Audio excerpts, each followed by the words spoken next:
La misericordia y tolerancia de Dios existen realmente.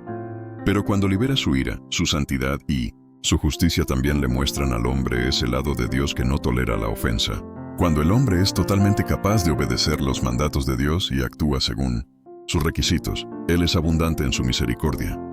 Cuando el hombre se ha llenado de corrupción, odio y enemistad hacia Él, Dios se enoja profundamente. ¿Hasta qué punto lo hace? Su ira durará hasta que Él deje de ver resistencia y los hechos malvados del hombre, hasta que dejen de estar ante sus ojos. Solo entonces desaparecerá la ira de Dios. En otras palabras, no importa quién sea la persona, si su corazón se ha distanciado y apartado de Él para no volver jamás, y aunque tenga en apariencia deseos subjetivos de adorar, seguir y someterse a Dios en cuerpo y pensamiento, en cuanto su corazón se haya apartado de Él, la ira de Dios se desatará sin cesar. Y será tal que cuando Dios la libere con intensidad, habiéndole dado al hombre suficientes oportunidades, una vez desatada ya no habrá forma de volver atrás. Él no volverá a ser misericordioso ni tolerante con esa humanidad. Este es un lado del carácter de Dios que no tolera ofensa. Él es tolerante y misericordioso con las cosas amables, bellas y buenas.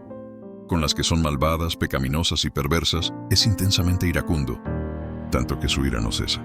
Estos son dos aspectos principales y destacados del carácter de Dios, y además revelados por Él de principio a fin. Misericordia abundante y ira profunda. Cualquier obra que realice Dios es apropiada. Él sabe qué hacer y cómo hacerlo. Y no cabe duda de que no va a obligar a nadie a hacer nada que no le permita su instinto. El manejo que hace Dios de cada persona se basa en las situaciones reales de las circunstancias y el trasfondo de esta en ese determinado momento, así como en las acciones y el comportamiento de esa persona y en su esencia naturaleza. Dios nunca se equivoca con nadie. Esta es una faceta de la justicia de Dios. Por ejemplo, Eva fue seducida por la serpiente para que comiera el fruto del árbol del conocimiento del bien y del mal, pero Jehová no le recriminó al decirle: «Te dije que no lo comieras. ¿Por qué lo hiciste igualmente?» Deberías haber tenido discernimiento. Deberías haber sabido que la serpiente solo te habló para seducirte. Jehová no reprendió así a Eva. Como los seres humanos son creación de Dios, Él sabe cuáles son sus instintos y de lo que son capaces esos instintos, hasta qué punto las personas pueden controlarse a sí mismas y hasta dónde pueden llegar. Dios sabe todo esto con bastante claridad. El manejo que Dios hace de una persona no es tan sencillo como la gente se imagina. Cuando su actitud hacia cierta persona es de aversión o repulsión, o cuando se trata de lo que esta persona dice en un contexto determinado, Él tiene un buen conocimiento de sus estados. Esto se debe a que Dios escruta el corazón y la esencia del hombre. La gente siempre piensa, Dios solo tiene su divinidad. Él es justo y no admite ofensas del hombre. Él no considera las dificultades del hombre ni se pone en el lugar de la gente. Si una persona se resiste a Dios, Él la castigará. Las cosas no son así en absoluto.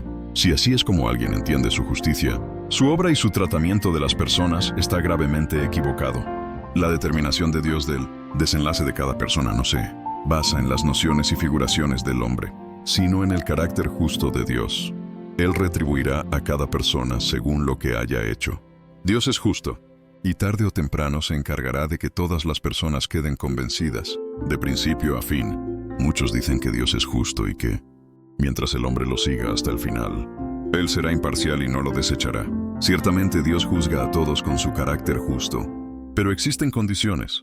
Él exige que sus palabras sean cumplidas. No importan las cualificaciones ni la antigüedad, sino el amor por la verdad y el seguimiento fiel de su camino. Quien carece de la verdad, actúa descuidadamente o trae vergüenza a su nombre, será castigado por su maldad. Ser aprobado por Dios hoy depende de vivir de acuerdo con sus palabras. A menudo el hombre argumenta: he sufrido, y he ido de un lado a otro y he compartido buenos y malos momentos con Dios. Seguro se acordará de mí. Sin embargo, la justicia de Dios no es una transacción humana. No está manchada por la voluntad de la carne ni por acuerdos de conveniencia. Aquellos que son rebeldes y no actúan conforme a su camino serán castigados sin excepción. Cuando Dios dice que los que me siguen hasta el final serán salvos, se refiere a quienes son ganados íntegramente. Personas que, tras ser conquistadas, buscan la verdad y son perfeccionadas. Seguir a Dios por el camino más fácil, esperando bendiciones por el simple hecho de estar presente, no es suficiente. Para quien no busca el cambio ni la verdad, el carácter justo de Dios se manifiesta únicamente como juicio y retribución. La santidad de la justicia divina. Es un error pensar que el castigo será leve solo por haber estado ahí, ¿o qué? Dios será indulgente solo por confesar pecados de labios. La justicia de Dios es santidad y un carácter que no tolera la ofensa. Todo lo que permanece inmundo y sin cambios es objeto de su repulsión. Su carácter justo no es una ley flexible, sino un decreto administrativo en su reino. Un castigo justo para quien no posee la verdad. No hay margen para la salvación una vez que la obra llega a su fin. Cuando el destino del hombre se aclare, cada uno será clasificado según su especie. Los buenos serán recompensados y los malhechores recibirán su retribución. La obra de salvación tiene un límite, y tras ella solo queda la justicia firme. Muchos creen que la justicia de Dios garantiza la salvación simplemente por seguirlo hasta el final. Sin embargo, la imparcialidad de Dios tiene condiciones. Él exige el cumplimiento de su palabra. No importan las cualificaciones ni la antigüedad, sino el amor por la verdad. Quien sigue a Dios sin cuidado, sin vivir sus palabras y trayendo vergüenza a su nombre, será castigado. No basta con decir, he sufrido y me he esforzado por él. La justicia divina no admite transacciones humanas ni está manchada por la carne. Dios no premia el simple movimiento o el esfuerzo externo si no hay una vida con sentido, basada en su camino. Los rebeldes que se oponen a su voluntad no serán pasados por alto. El significado de seguir hasta el final. Cuando Dios dice que quienes le sigan hasta el final serán salvos, se refiere a aquellos que son ganados íntegramente, quienes buscan la verdad y son perfeccionados. No se trata de cumplir un solo requisito y esperar suerte en los demás.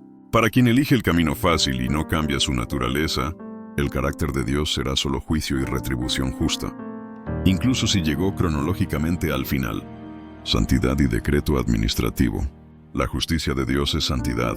Es un carácter que no tolera la ofensa ni la inmundicia. No es una ley negociable, sino un decreto administrativo del reino. No hay indulgencia basada solo en confesiones de pecados, sino hay un cambio real. Finalmente, cuando la obra de salvación termine, cada persona será clasificada según su especie. Los buenos serán recompensados. Los malhechores y quienes no poseen la verdad recibirán su castigo. En ese momento, el destino se aclarará y no habrá más margen para la salvación. La justicia de Dios se expresará con tal claridad que el hombre no tendrá excusas por no haber seguido su camino, la verdadera justicia y el carácter de Dios. Para conocer realmente el amor y la justicia de Dios, se debe vivir una experiencia real y alcanzar el esclarecimiento, dejando de lado las nociones e imaginaciones humanas. Según el hombre, la justicia es un simple igualitarismo. Recompensar el bien y castigar el mal según criterios propios. Pero la justicia de Dios es profunda y no se basa en transacciones humanas ni en lo que el hombre considera reasonable. El amor y el odio en la justicia divina. Dios posee tanto amor como odio. En tiempos de Noé, Dios destruyó a la humanidad corrupta pero salvó a 8 personas. ¿Significa que no es amoroso? Al contrario, Dios ama a quienes de veras lo aman y odia a quienes se oponen a él y se niegan a arrepentirse. No se debe juzgar a Dios por el aspecto externo de sus actos, sino por su esencia. La humanidad, corrompida por Satanás, no está cualificada para definir cómo debe Dios tratarla según su justicia. Las pruebas, el ejemplo de Job y Pedro. El caso de Job demuestra que el carácter de Dios es justo incluso cuando permite pruebas extremas. Dios tiene el derecho de someter a los justos a pruebas para que den testimonio. La justicia no es pagar por el trabajo realizado, sino el derecho soberano de Dios sobre su creación. Incluso si Dios no hubiera bendecido a Job después de su prueba, o si lo hubiera eliminado tras dar testimonio, seguiría siendo justo. Pedro, por su parte, entendió que aunque la humanidad no comprenda los actos de Dios, en todo hay benevolencia y sabiduría. Reconoció que incluso entregar al hombre a manos de Satanás para su purificación es parte de un plan superior. La justicia como decreto administrativo. La justicia de Dios es santidad y un carácter que no tolera la ofensa. Es un decreto administrativo del reino. Un castigo justo para quien no posee la verdad y no ha cambiado. No es una transacción. Muchos creen que por sufrir o ir de aquí para allá por Dios, Él está obligado a darles una bendición. Esto es ver la justicia como un comercio. El significado de seguir hasta el final. Solo quienes son ganados, íntegramente y perfeccionados, tras ser conquistados, por la verdad alcanzarán la salvación. Sin margen para la salvación, cuando la obra llegue a su fin, cada uno será clasificado según su especie. Los buenos serán recompensados y los malhechores castigados. Conclusión. A ojos de Dios, alguien que es corrupto y susceptible de oponerse a Él no tiene valor intrínseco. Como lo maneje Dios siempre será correcto. Si algo concuerda con las nociones humanas, la gente dice que Dios es justo. Si no lo entienden, lo cuestionan. Sin embargo, la justicia de Dios es su esencia misma, sea que bendiga, pruebe o destruya. Al final, cuando el destino del hombre se aclare, todos verán que su carácter es irreprochable. Lo más irracional que un ser creado puede hacer es imponer exigencias a su creador. Expreso mi misericordia hacia los que me aman y se niegan a sí mismos. Mientras tanto, el castigo traído sobre los malvados es precisamente una prueba de mi justo carácter y, más aún, testimonio de mi ira. Cuando llegue el desastre, el hambre y la peste caerán sobre todos aquellos que se oponen a mí y llorarán, quienes hayan cometido toda clase de acciones malvadas, pero que me hayan seguido durante muchos años no se librarán de pagar por sus pecados. Ellos también caerán en la catástrofe, que apenas se ha visto durante millones de años, y vivirán en un constante estado de pánico y miedo. Y todos mis seguidores que han sido leales a mí se regocijarán y aplaudirán mi poderío. Ellos experimentarán una alegría inefable y vivirán en un júbilo que yo nunca antes he otorgado a la humanidad, porque yo atesoro las buenas acciones del hombre y aborrezco sus acciones malvadas. Desde que comencé a liderar a la humanidad, he estado esperando ansiosamente obtener un grupo de personas que piense igual que yo, pero nunca olvido a los que no piensan igual que yo. Los aborrezco siempre en mi corazón, a la espera de la oportunidad de hacerles responder por sus acciones malvadas, algo que disfrutaré cuando lo vea. Ahora mi día finalmente ha llegado y ya no necesito esperar. Mi obra final es no solo para castigar al hombre, sino para ordenar el destino del hombre. Adicionalmente, es para que todas las personas reconozcan mis hechos y acciones. Quiero que cada persona vea que todo lo que he hecho es lo correcto y que es una expresión de mi carácter.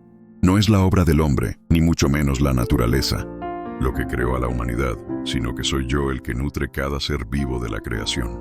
Sin mi existencia, la humanidad solo puede perecer y sufrir el flagelo de las calamidades.